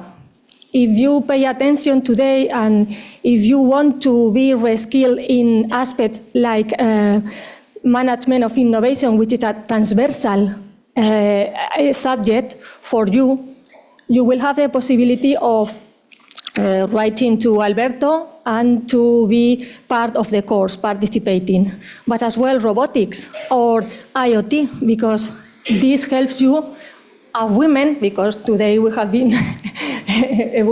talking about women, you have the possibility of reskilling your STEAM skills. And the expert course in cybersecurity and blockchain was the expert course that we ran in Spain. It was run in Spanish and in English, and it was a big success. We have 300 people interested in participating, but not all the people had the competencies to develop it. It was the parts of cybersecurity was a total success, and blockchain will finalize in May this May next week. So 120 people have finalized the course. 33 of the participants were women. We had people participating from 25 years old till 50 years, and as well people who is in the last year of vocational training studies, the highest level. So there is a clear mix of people who need the same training rapidly. For us, the objectives of this project were teachers, labor counselors, universities, public and private institutions with competencies in education, in labor aspects. We had gained the adhesion to this approach by all these companies. And here you are, the link and the email address where, if you are interested, you can ask us to know the contents that we have produced. They are for free. There is no problem. The platform is open. It's a contribution from the project coordination to the project, and as well to support the approach to the concept of training for the people who have finalized the studies and who are looking for a new job, but that they need a reskilling in a rapid way. And that's all, because I know that you are in a hurry. Thank you, Ms. Subales.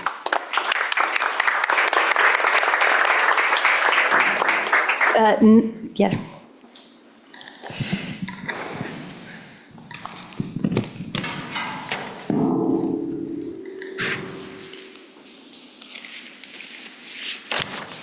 Okay, thank you very much. I want to start saying thank you to all the people involved in this event, because it was a hard job, and I will start thank you also to all the people that are speaking today. So I will try to be very brief, because we are super out of time, I think, that's as usual.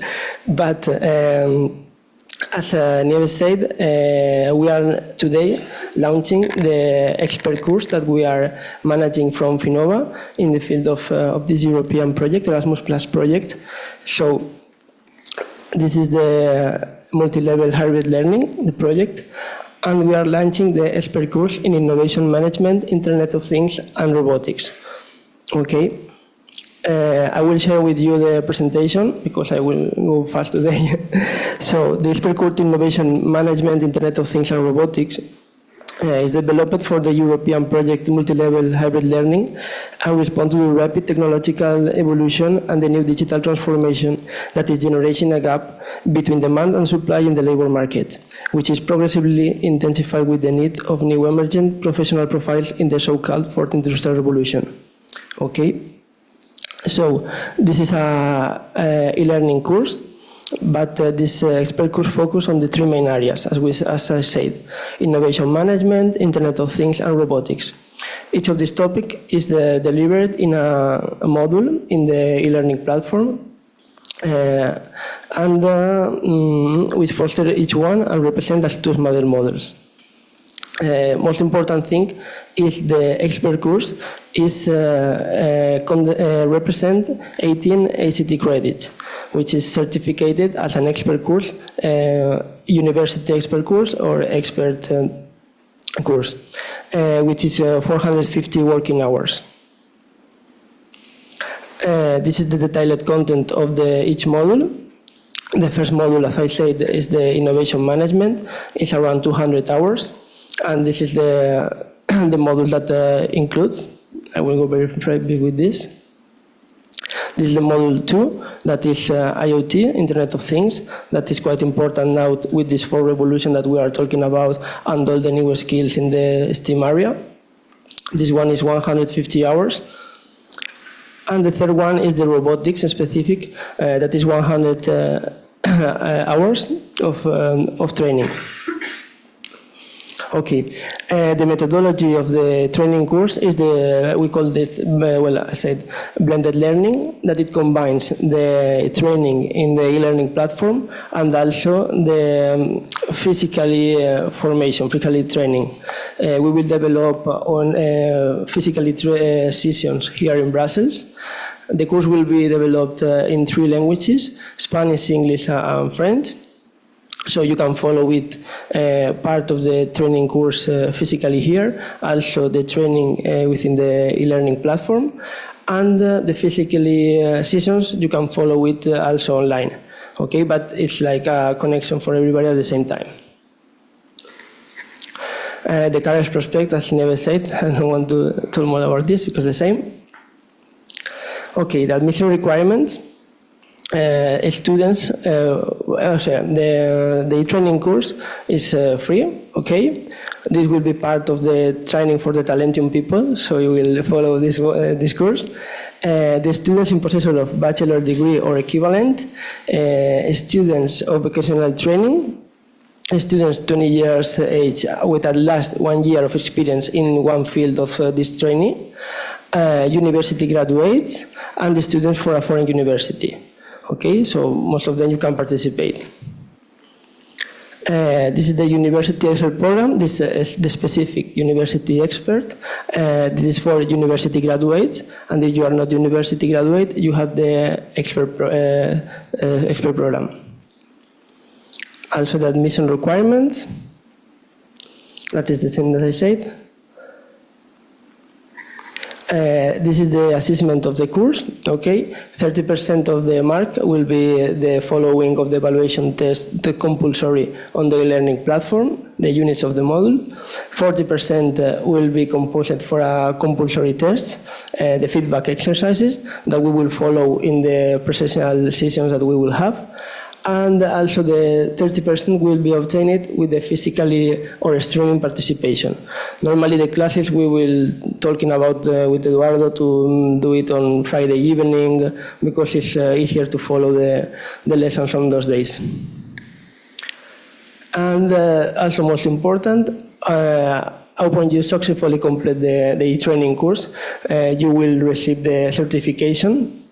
That the most important for the university graduates.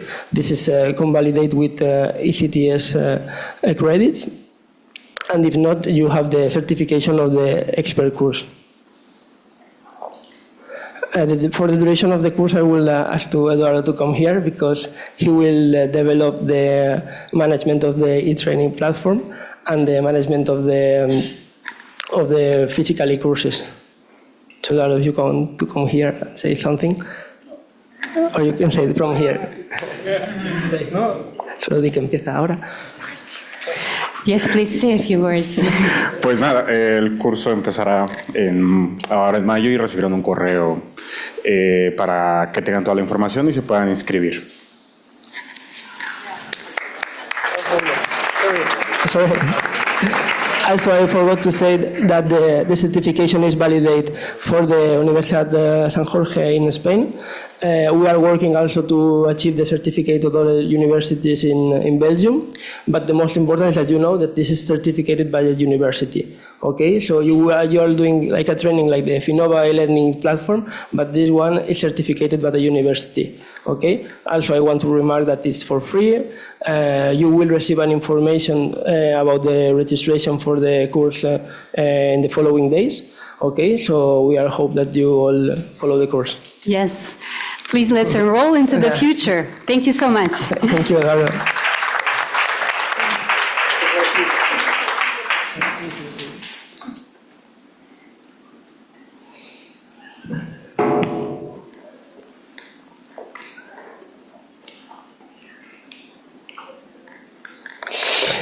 Okay, thank you also by my side for the invitation. Very, very short, I promise. Environment Park, we are partner with the Fundación San Valero and Finova in the multi-level hybrid learning project. We are a business support organization, so we promote innovation in our region, which is Piedmont in Italy. In particular, we work with businesses to support them in innovation as a driver, as a factor for competitiveness. So we are not a training agency, but we see that it's really important to cooperate and to support training agencies, educational institutes to understand which are the needs of the business sector to make and implement innovation. So from our little observatory, we see that digital competencies are more and more required in our daily life and, of course, in different professional profiles. The so-called digital transition at EU level. At the same time, it's clear that digital technologies can really accelerate all the process of energy transition and clean transition. So it's really important to try to keep these competencies, to join these competencies together in overall professional profiles. And we also see that vocational education training can benefit from the cooperation with universities where the research is made, where the research is implemented, and the business sector where research becomes innovation and goes to the market to answer needs and demand. So this is what multi-level hybrid learning is basically doing. A few words about similar experience, I would say, we have in Italy, and probably not only in Italy, but the so-called Higher Technological Institute or ITS academies. These are organizations of tertiary education level, which work very strictly with the business sector and with universities, so very strictly linked to the production system. We have actually about 150 academies in Italy in different technology areas which have been identified as relevant. So you see energy efficiency, sustainable mobility, health science, mechanics, buildings, agri-food, ICT, and cultural heritage and tourism.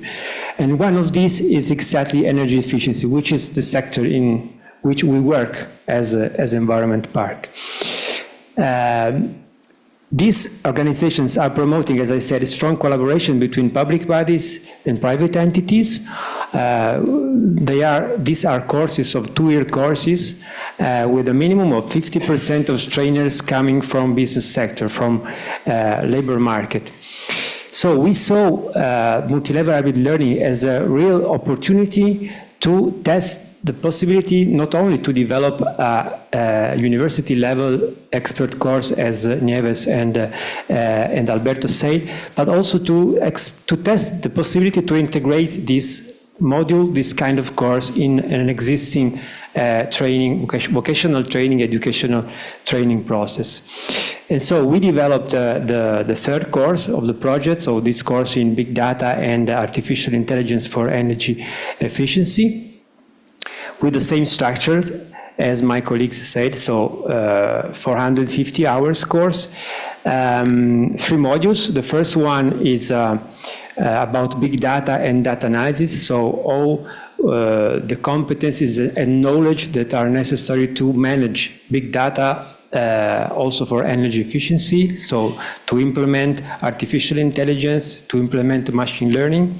A second module specific on energy efficiency, so knowledge is related to rational use of energy for building and for industry sector, and also for one of the relevant topics we are facing now, which are the local renewable energy communities. And a third module about possible applications of big data analysis and artificial intelligence in the energy sector. So we have a group of companies, we have a short list of 30 companies. We will see now which companies will really participate in the project, which will show solutions and practical applications, case studies of using big data and artificial intelligence for rational use of energy. My final remark is that I think this pilot action is really giving us the possibility and giving students the possibility to experiment in very interesting professional course, collaborating both with research institutes, companies, and training agencies. Thank you very much. Thank you, Mr. Galasio. Thank you all for this incredible, needed innovation in learning. Thank you so much. And we will now pass to our last speaker. She's Lucia de la Riva, and she's a member of the unit in charge of citizen engagement of the European Commission, and will present an interesting citizen participation initiative promoted by the European Union. Thank you very much for giving me the opportunity to speak.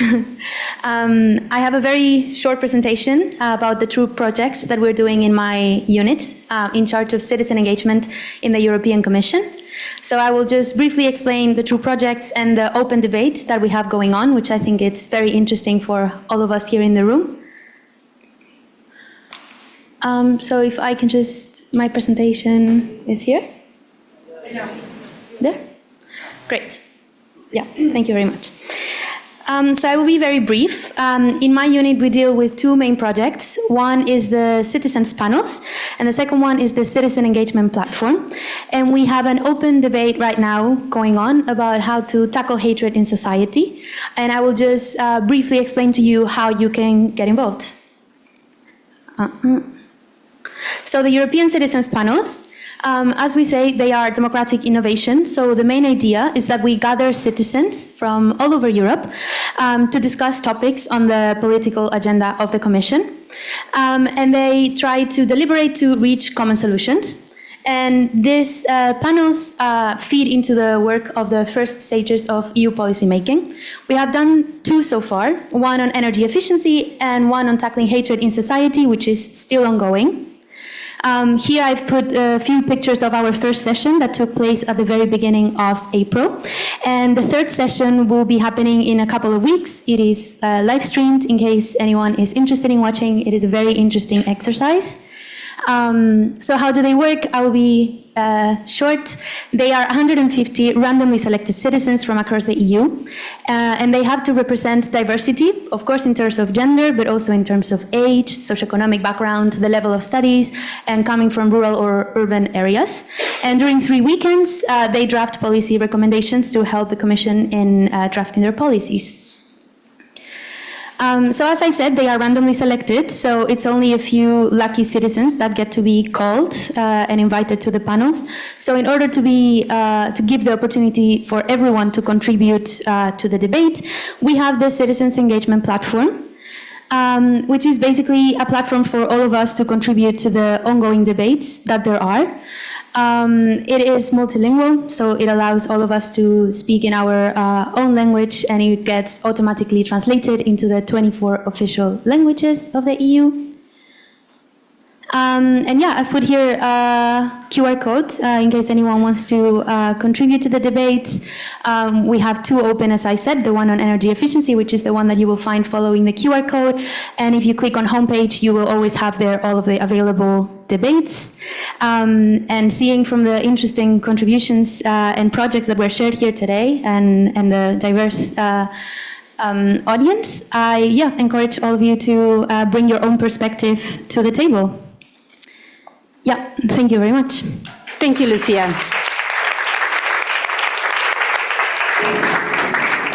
Finally, I would like to re-invite Mr. Revuelta for some closing remarks of this event. Okay. Thank you very much. It's really late, then I will be very brief. Just I want to thank especially the protagonism of today, that is the youngest people, the children, for the effort of coming to Brussels and to talk here in this meeting room. I want also to thank all the speakers, all the participants, and you, the attendant people here in this meeting room. And also all the team of Innova that has done possible this event, the people that are in the back, in the streaming, Danny, Eduardo, and also our partners for this translation, automatized translation that sometimes is not so evident, but okay, but helps. I want to thank also the people that is by streaming connected.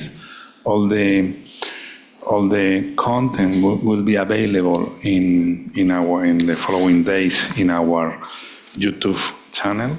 And what I want to compromise on behalf of the Finnova Foundation is our commitment with female entrepreneurship through the coordination of Lola Bordas, our coordinator for that area.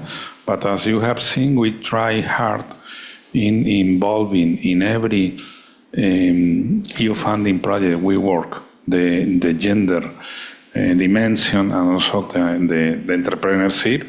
We organize the Startup Europe Awards through the Startup Europe. And okay, for the following events that we have the following events in the that you are invited. Keep in contacting and keep informed about what we are doing. We are trying to do a lot of triple impact projects in the field of climate change, circular economy, water is an important issue. And of course, you have seen a lot of young people in this meeting room. Every year, Finnova try to host here and with our partners in Brussels around 80 young people to be trained in European Union matters. what is important, because in Spain at the moment we have the leadest country in unemployment, youth unemployment. And okay, we try to help in this field. And that's it. Some of you, our colleague Alberto is here. Okay, for the representatives of non-profit or profit organization in Brussels, Alberto will contact you, because we try to explain. We have some partners in Spain, also in Italy, to offer paid traineeships in third organizations, not only in Finnova. And okay, I think they will be able to learn and to offer their skills in this European Year of Skills. I want to thank all of you, to my friend and colleague Paz, that is going not to sleep a lot tonight, because tomorrow she has to be in Valencia back. Okay, all of you, thank you very much. Now we have prepared thanks, Eduardo. We are a pro-European organization, our foundation. We would like to convince all of you that you have to vote. European Union offers us a lot of values, positive values in the field of environment, entrepreneurship, also funding, also a legal framework that obliges us to do in a positive thing. Just try to vote. In Spain, we have on the 9th June, for the people that are living in Brussels, there is a way going to the consulado to vote. For the other people, try to vote in your country, because it's once every 5 years. The values of the European Union are important. That's it. We are more than open to any consortia, European Union projects in Interreg, in Erasmus, in COSME, as you have seen. Let's work together. And now we have a small networking coffee here going out in your left side. And thank you very much. Thank you so much.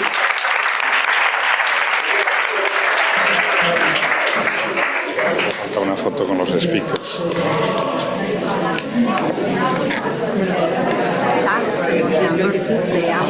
Okay, sorry. For the speakers, I would like a photo of the speakers here. The speakers that are still here.